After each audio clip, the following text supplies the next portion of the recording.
Hello and welcome back. On this segment, we're going to work on our stem, a little bit of detail, and some outlining. Join me now and choose a color. I will have little cups of brown, maybe even green if you'd like one.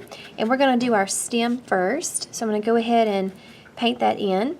You can choose a brown, which looks fine, like it's been cut off the vine, or you might want to do something that's more fresh, like a green. I'm going to paint that in and add a little drop of white to it. There you go.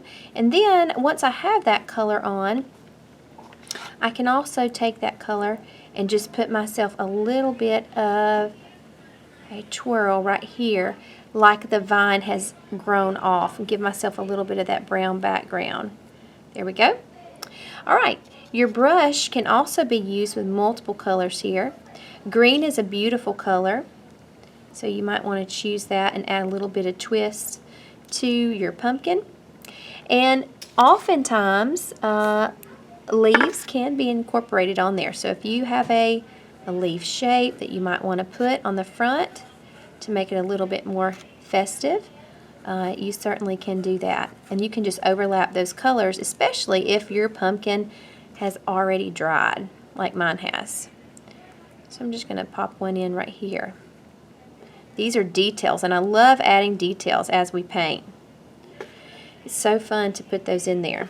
Using little mixes of colors with greens and yellows. This is my favorite part of a painting party because everyone can add their details as they like. Little drops of yellow onto the green make them look really good. Alright, rinse your brush when you need to after you get the details here on the top of the pumpkin. And then down at the bottom and on the sides, I want you to think a little bit about a shadow.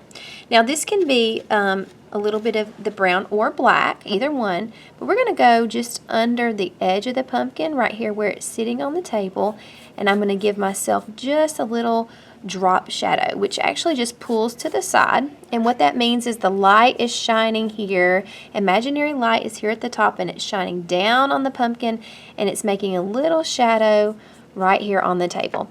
You can use a drop of the black, but really just a tiny drop goes a long way. You can see here I mix a little drop in with that brown, and that will give you a nice drop shadow. Okay.